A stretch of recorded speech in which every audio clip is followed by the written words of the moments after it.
மோடி மீது இளம் பெண்ணை உளவு பார்த்தார் அப்படின்ற குற்றச்சாட்டும் ஒரு தீவிரமா இருந்துச்சு இல்லைங்களா அவர் மேல? ஆமா, 2013 அவர் பிரதமர் ஆவதற்கு முன்னாடி பெங்களூரை சேர்ந்த ஒரு ஆர்கிடெக்ட் பெண்ணை அமித்ஷா மூலமாக, அமித்ஷா தான் உள்துறை அமைச்சர், போலீஸ் எல்லாம் அவர்கிட்ட இருக்குது குஜராத்தில். ஆமா, குஜராத்ன்றதை ஞாபகம் வச்சுங்க. அப்ப 2 பேருமே, மோடி முதலமைச்சர், இவர் குஜராத்தினுடைய உள்துறை அமைச்சர்.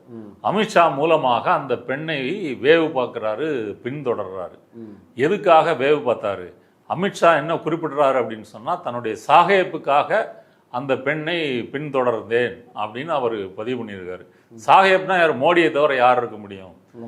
அந்த பெண்ணோட தந்தை இருக்கார் இல்லையா, அவரு தன்னுடைய மகள் மோடி எத்தனை முறை சந்திச்சிருக்காரு, என்னதுக்காக சந்திச்சாரு, என்ன பிரச்சனை என்பது வரைக்கும் தன்னுடைய பிரமாண பத்திரத்தில் விரிவாக சொல்லியிருக்கிறார்.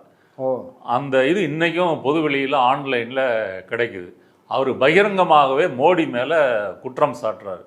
ஆனால் பின்னாடி அவரை மிரட்டி அந்த பெண்ணினுடைய பாதுகாப்புக்காக அந்த பெண்ணுடைய தந்தை பாதுகாப்பு கேட்டதாகவும், அதை ஏற்றுக்கொண்டு குஜராத் அரசு அந்த பெண்ணுக்கு ஒரு செக்யூரிட்டிக்காக பின்னாடி போலீஸை அனுப்புனாங்க அப்படின்ற மாதிரி கதையை மாற்ற முயற்சி பண்ணாங்க. ஆனால் உண்மை அது அல்ல.